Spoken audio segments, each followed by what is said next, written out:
Paperboat turned nostalgia into a big business. It's the 90s, no smartphone buzzing, just the lazy afternoon heat and the slow whirl of a ceiling fan. You've come back home all dusty and tired after a game of gully cricket. In the kitchen, grandma's waiting, crushing fresh mint leaves by hand, with a pot of raw mango pulp cooling nearby. She hands you a steel tumbler filled with aam panna. That sharp, tangy smell hits you before the first sip. Some days it's jaljeera, other days kokum. That leaves your tongue purple and your heart full. For two kids, these weren't just summer drinks, they were childhood in a glass.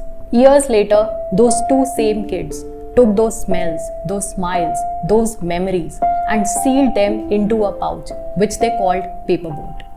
Paperboat specializes in drinks like aam panna, jaljeera, kokum, Jamun Kala Khatta, Neer More and many more.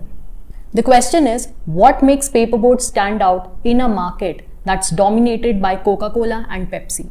How did a humble, preservative-free drink quietly grow into a 200 plus crores brand? And the biggest of all, can nostalgia really survive in a market where global giants compete with sugar, scale and every inch of shelf space? Hi everyone, today we are diving into the story of Paperboat. A brand that didn't just sell drinks, it sold memories, it sold a feeling. We'll explore the gap they saw in the market, the bold moves that helped them grow, and the big question, can this nostalgic little pouch survive in the fierce, competitive world of soft drinks?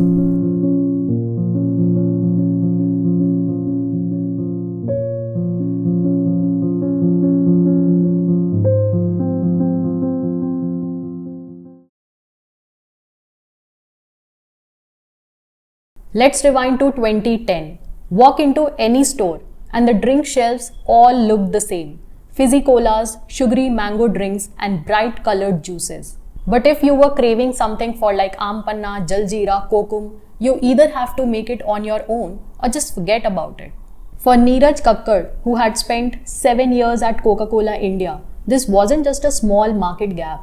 To him, it felt like something far bigger was missing. Like a piece of India's taste memories, because here's the reality. By 2010, urban millennials in India were rushing through life, longer work hours, faster meals, and more packaged food than ever. But behind all that convenience, there was a quiet crisis. Those fresh, seasonal flavors were being replaced by artificial ones. Preservatives found their way into everyday meals. Sugar intake spiked, waistlines grew, and health problems like diabetes, high blood pressure started hitting people in their 20s and 30s. And it wasn't just that our health was only eroding, it was a food culture too. Who had the time for grinding spices for jaljeera anymore? The drinks that once defined childhood summers were slowly disappearing. Neeraj feared that if nothing changed, these age-old recipes would vanish completely. So he and fellow Coca-Cola alumnus Neeraj Biyani made a bold, almost crazy decision. Let's leave behind the comfort of corporate life and try something wild.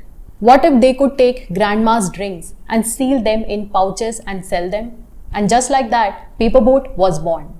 Not as a beverage company, but as a time machine in a pouch. Let's be honest, in a market where 70% is owned by cola giants like Coca-Cola and Pepsi, could nostalgia really be enough to survive? Well, the short answer is no. Nostalgia alone isn't enough. But nostalgia was the spark, the starting point that lit something much bigger. Because obviously, you can't beat the big players by playing their game because they've already mastered that game. Which is all those endless ads, celebrity faces, and a war of sugar and shelf space. So Paperboat did something smarter. They built their brand on 3 solid and non-negotiable pillars. Pillar number 1, the first impression of packaging that made all the difference. Well, back in 2013, all the drinks on store shelves looked the same. Glass bottles and Tetra packs lined up one after another. And if you didn't already know the brand, you probably wouldn't even notice it. And for a new brand like Paperboat, that was a big problem.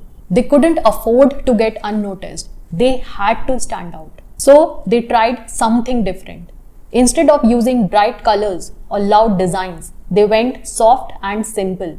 Pastel pouches, cute hand-drawn doodles, and a small spout on top. It was easy to carry, it didn't spill, and it looked so unique that you couldn't help but notice it. Even before you read the name, your eyes had already stopped. Pillar number 2, storytelling that speaks to the heart. If you see most drink ads, they try to make you thirsty. Ice cubes, fizz, celebrities, all shouting for your attention. And Coke and Pepsi had already mastered this game. And Paperboat knew they couldn't beat them at this game, at least. So they didn't even try. They said, we are not just selling drinks, we are bringing back childhood. Their ads didn't talk about price or ingredients. Instead, they showed kites flying in the sky, kids jumping in puddles, the kind of moments that make you smile without knowing why. Some of the ads even written by poet Gulzar, soft, emotional, and full of memories. And it worked.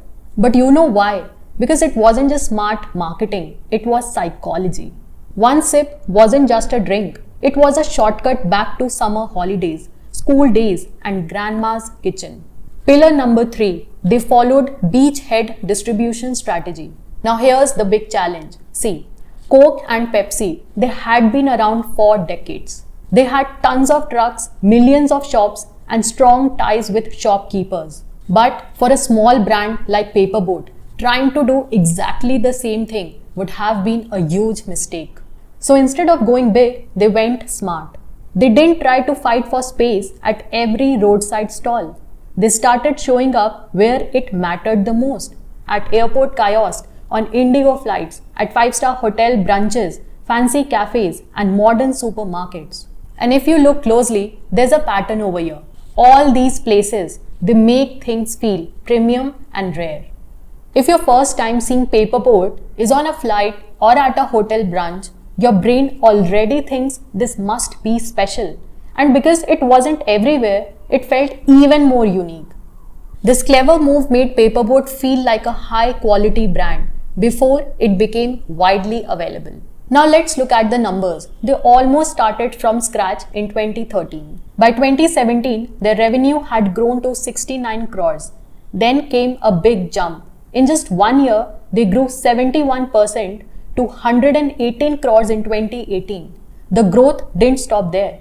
By 2019, they reached around 195 crores, and by 2020, it was 235 crores. And then came the pandemic. Things started to slow down for a while, but they bounced back stronger.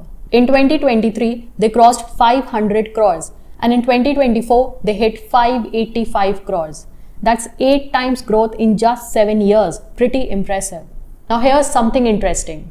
In FY 2023, 52% of their revenue came from selling snacks and dry fruits made by other brands, while 48% came from their own drinks. So that means they weren't just selling beverages anymore, they were expanding. But what about the profits?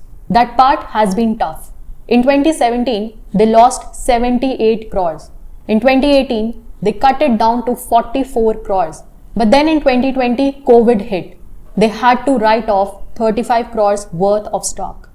Losses went up again and reached 90.5 crores in 2023. But the good news, in 2024, they managed to cut their losses nearly in half down to 47 crores.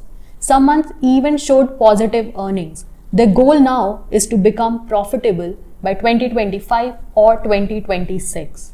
But there's one thing, even though they are a small player, they've made a real mark in the juice market. By 2024, Paperboat held around 7% of India's packaged juice market by volume. That might sound small until you look at the leaders. Here they are.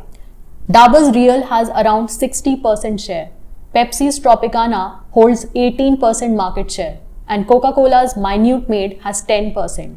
So with 7% Paperboat, it has become the number 4 juice brand in India in just about a decade. Not bad for a brand, right? Someone who has started with just memories and pouch. In just over 10 years, Paperboat turned childhood memories into 585 crores business. They proved that emotion and storytelling can help a brand grow faster.